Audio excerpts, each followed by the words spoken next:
ଆପଣଙ୍କର ଏଇ ଯୋଉ ନିର୍ବାଚନ ମଣ୍ଡଳୀ ଅଛି ଏଟା ବରୀ ନିର୍ବାଚନ ମଣ୍ଡଳୀ ତ ବରୀ ନିର୍ବାଚନ ମଣ୍ଡଳୀ ଯୋଉ ସବୁ କ୍ୟାଣ୍ଡିଡେଟ୍ ଛିଡ଼ା ହେଇଛନ୍ତି ତ ପୂର୍ବରୁ କ'ଣ କିଛି କରିଛନ୍ତି ମାନେ କିଛି ମଣ୍ଡଳୀ ପାଇଁ ନା କିଛି ये पर्यंत बरी निर्वाचन आमर कौन उन्नति हो पारे ना आज्ञा चाषीर कौन उन्नति हो पारे ना आज्ञा चाषी चाषी मान जड़े चाषी आज्ञा मुझे जन चाषी मो ना बाजन आज्ञा मोटा आम अल्या मुझे चाषी परिवार पिला मो बापा आगु थे चाषी मुझे चाष कर आमर पिला माने बर्तमान चाषर अवस्था देखिकी कौन साहय न पाऊँ सब बेनिफिट बाहर बेनिफिट देखिए बाहर पिला दादन कर प्रोग्रेस देखिकी आम पिला सब दादन मुआ हेले माने ए जो निर्वाचन मंडल केते परसेंट चाषी अछन ये निर्वाचन मंडल 75% चाषी 75 ऊर्ध्व ए जो बरी निर्वाचन मंडल तो 75% रु ऊर्ध्व अछि माने जाजपुर प्राय एटा अधिक ना कोन हां तो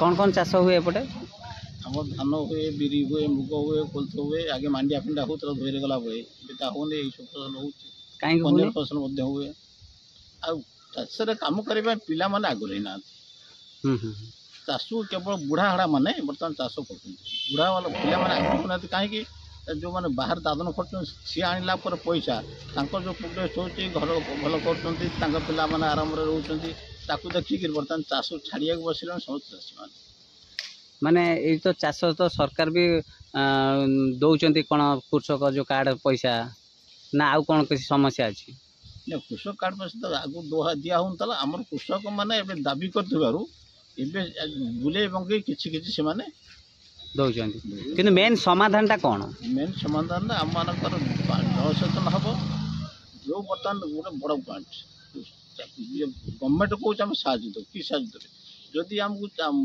औषध आर एवं फसल बिहन ये सब फ्री दिखाता कि मागणा दिखाता कि सब्सिडी दिखाता लोक आग्रही हो आम बन्या अंचल जो चाष कला धोई हो कल मरुड़ तो से लोक मैंने पछरे जातु ये धोई मरुड़ जो समस्या हो फेस कर चाष करने आगु युवपीढ़ी से चाहूना माने आगामी युवपीढ़ी चाहूना बोली आपनकर सेटा गोटे असुविधा गवर्नमेंट लॉस कले भरणटा पूरण कर दिखाता आगु पुणी से आगा जो युवक मैंने से चाष चलुँच बापा माने चाष चलुँच सी जा बाहर चलुँच से पिला साहय दिखाता कृषक मान साहय दिखाते तो प्रोग्रेस करने सार मसला मागणा पाओ कि तुम्हें से बोनस पाओ ताले मान चाष करे आग्रही हाँ एग्रीकल्चर ऊपर टोटाल गुरुत्व दौना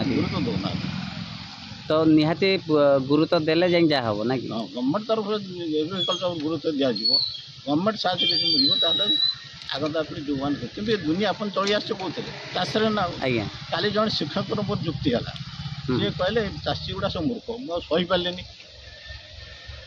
सही पारे तुम बाप कौन तुम पाठ पढ़ कौ क्या द्वारा तुम केते भाई केते जन शिक्षक अच्छे कड़े से तुम चाष ना ना चाष कर माने जो चाष तो यहाँ तो समस्त जानी कहीं जेहेतु चाष न कले आम तो खाया पाइबानी चाष न दुनिया प्रोग्रेस जिते जहाँ माटी उत्पादन आज्ञा दुनिया माटी उत्पादन कर दुनिया आगे आज्ञा आज्ञा आउ जो आम देख रासायनिक प्रकार अधिक बढ़ाऊँ उत्पादन हूँ कौट माटी खाद्य कतुर वस्त्र लुगा कपा कतुर सब खाद्य उत्पादन ना माटी उत्पादन ना माटी उत्पादन करुच्ची किए माटी उत्पादन कृषक कृषक से प्रकार मूल्य न पाऊ आज कृषक पिला माने कृषि आगे जाऊना कौन बाड़ी पेट देखिए जाऊँ तो बेणा पड़ी कहीं बेणा पड़ी बुढ़ा मैंने पारना जो युवक चसिया कथा से दादन मुआ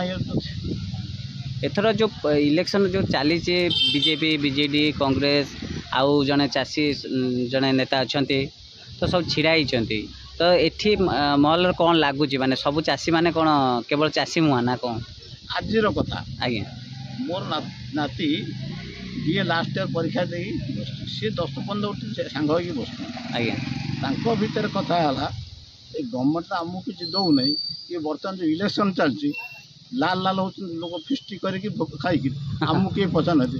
ତେଣୁ ଆମେ କ୍ଲିୟର କଥା ସତ କଥା କହୁଛୁ। ଆଜ୍ଞା ଆଜ୍ଞା ଆମେ 15 ଜଣ କେବଳ ନଡ଼ିଆ ବଗିଚାରେ ଦେବା। ନଡ଼ିଆ ବଗିଚା ହେଉଛି କୃଷକଙ୍କର କ'ଣ ଚିତ୍ର। ମୋ ନାତିର ଏ କଥାବାର୍ତ୍ତା ମୋର ଖାଇଲା ବେଳେ ଗାଧା ବେଳେ ଆଜ୍ଞା ଯେ ଆମେ ଆଜି 10-15 ଜଣ କାଲି ଆମେ ଫିଷ୍ଟି କରିଥିଲୁ। ଆମେ ସେଇ ରାସ୍ତାରେ କରୁଛୁ କିଏ ଦିଅନ୍ତୁ ନ ଦିଅନ୍ତୁ ଆମେ 10-15 ନିହାତି ନଡ଼ିଆ ବଗିଚାରେ ଦେବା। ନଡ଼ିଆ ବଗିଚା ମାନେ ସେ ଯୋଉ ଚାଷୀ କୃଷକଙ୍କର ଚିହ୍ନ। ଓ କୃଷକ ଚିହ୍ନ ଛିଡ଼ା ହେଇଛନ୍ତି। ଓହୋ ମାନେ ତାଙ୍କର ନାଁ କ'ଣ? ନିମେଇ ଚନ୍ଦ୍ର ରାୟ। ନିମାଇ ଚନ୍ଦ୍ର ରାୟ। ନିମେଇ ଚନ୍ଦ୍ର ରାୟ। ଓ ସେ ନାଁ ଜାଣିନାହାନ୍ତି ମନେ ତୁ। ଆଜ୍ଞା ସିଏ ଯେଉଁ କୃଷକ ଦବୁ ଛିଡ଼ା ହେଇଛନ୍ତି ତେଣୁ ଆମେ ସେଇଆକୁ ଦେବା ବୋଲି ମାନେ ସମସ୍ତେ ଏକାଠି ହେଇଛନ୍ତି। ସମସ୍ତେ ଏକାଠି ହେଇକି ଆଜିର ତାଙ୍କ ଆଲୋଚନା। ମୁଁ ଖାଇ ବସିଛି ସେ ତାଙ୍କର ଏଇ ମତାମତ ବୋଧେ ମୋ ନାତି ଦେଲା। ନାଇଁ ତ ଅନ୍ୟ ବି ଇଏ କରୁଛନ୍ତି ନା ଅନ୍ୟମାନେ ଗୁରୁତ୍ୱ ଦେଉନାହାନ୍ତି ଚାଷୀ ପାଇଁ? ଆଜ୍ଞା ଅନ୍ୟମାନେ କେହି ଚାଷୀ ପାଇଁ ଗୁରୁତ୍ୱ ଦେଉନାହାନ୍ତି? ଅନ୍ୟମାନେ କିଏ ଏଇ ଯୋଉ ଗଭର୍ଣ୍ଣମେଣ୍ଟ ତରଫରୁ ସାହାଯ୍ୟ ନାହିଁ ପରା। ଓହୋ ଆଜ୍ଞା ଯଦି ଆମ ଶୀତଳ ଭଣ୍ଡାରରେ ହୁଅନ୍ତା ଆଜ୍ଞା ମୁଁ ଯେଉଁ କହିଲି ସାର ମସଲା ଏସବୁ ସବୁ ଆଜ୍ଞା ଆଜ୍ଞା ଆଜ୍ଞା ତାହେଲେ କିଛି ଉପକୃତ ହୁଅନ୍ତେ ତାହେଲେ ସେ ଆଗାନ୍ତେ। ଆଗରୁ ସମସ୍ତେ କମ୍ପ୍ଲେନ୍ କରିଛନ୍ତି କଲେକ୍ଟର ପାଖରେ?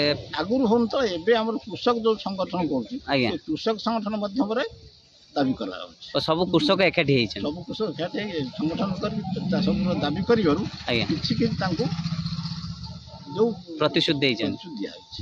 ଓହୋ ମାନେ କେବଳ ଇଲେକ୍ସନ ସମୟରେ ନା ଇଲେକ୍ସନ ପରେ ବି ହବ? ତା କିଏ କହିପାରିବ। ଆଗରୁ ସବୁ ପ୍ରତିଶ୍ରୁତି ଦିଆ କାର୍ଯ୍ୟ ପ୍ରତିଶ୍ରୁତିରେ ରୁହେ। ଏବେ ସେ ପ୍ରତିଶ୍ରୁତି କିନ୍ତୁ କୃଷକ ସବୁ ସଂଗଠନ ଆମର ଅଛି। ଆମର ସେ ସଂଗଠନ ଆଗରୁ ଚାର୍ଜ କରିଦେଲା ଧାନ ଦଳ 3000 ହଉ ଆଉ କୃଷକ 20 ବର୍ଷ ଉର୍ଦ୍ଧ୍ୱ ଯୁବକମାନଙ୍କୁ ସବସିଡି ଦିଆଯାଉ ଆଜ୍ଞା ଯେଉଁ ବୋନସ୍ ଦିଆଯାଉ ଏ ଯେଉଁ ସବୁ ଦାବି କରୁଥିଲା ଆଜ୍ଞା ସେଇ ସବୁ ଦାବି କରିବାରୁ ଆଜି ଧାନ 36 ବୋଲି ବର୍ତ୍ତମାନ କିଏ ବିଜେପି ଆଜ୍ଞା ଆଜ୍ଞା ସବୁ ଇଲେକ୍ସନ ସବୁ କଥା ପ୍ରତିଶ୍ରୁତି ଦିଅନ୍ତି କିନ୍ତୁ ପଛରେ କିଛି କାର୍ଯ୍ୟକାରୀ ହୁଏ ନା। ମାନେ ଏଥର ପ୍ରାୟ ଆପଣଙ୍କର ଶେଷରେ ମାନେ କ'ଣ ମାନେ କୃଷକ ପାଇଁ କ'ଣ କ'ଣ ଦରକାର ଶେଷରେ କହିପାରିବେ ଆପଣ? ଆମର କୃଷକ ପ୍ରାୟ ପ୍ରଥମ ଦରକାର ଜଳସେଚନ। ଜଳସେଚନ ଏଇଟା ହେଉଛି ମେଜର। ଜଳସେଚନ ଫଳ ଉତ୍ପାଦନ କଲେ ଆଜ୍ଞା ମୁଖ୍ୟ ଶୀତଳ ଭଣ୍ଡାର। ଆଜ୍ଞା ଏଇ ଯେଉଁ ଜଳସେଚନ ଶୀତଳ ଭଣ୍ଡାର ଆଉ ସାହାଯ୍ୟ ଗଭର୍ଣ୍ଣମେଣ୍ଟ ସାହାଯ୍ୟ କିଛି ମିଳନ୍ତା ଏ ଯେଉଁ କ୍ଷତିପୂରଣ ପାଇଁ ଆଜ୍ଞା ସେକ୍ଟର ମିଳନ୍ତେ ତାହେଲେ କୃଷକମାନେ ଆଗାନ୍ତେ। ତାଙ୍କ ଆଗେ ତ ପିଲାମାନେ ଦେଖି ସେମାନେ ବାହାରେ ଯେତିକି କଷ୍ଟ ହେଉଛି ଆଜ୍ଞା ତାଙ୍କ ଯଦି ଚାଷ ପଶିଗଲା ପରେ ଚାଷ ଇନକମ୍ଟା ତାଙ୍କୁ ଖୁସି ଦିଅନ୍ତା ଆଜ୍ଞା ଗଭର୍ଣ୍ଣମେଣ୍ଟ ସାହାଯ୍ୟ ତାଙ୍କୁ କିଛି ମିଳିଯାଆନ୍ତା ତାହେଲେ ସେ ଆଉ ବାହାରୁ ଯିବାକୁ ଚେଷ୍ଟା କରନ୍ତି। ସେମାନେ ସମସ୍ତେ ଚାଷ କରିବାକୁ ପୁଣି ଆଗ୍ରହୀ ହୁଅନ୍ତି। ଆଜ୍ଞା ଆଜ୍ଞା ଧନ୍ୟବାଦ।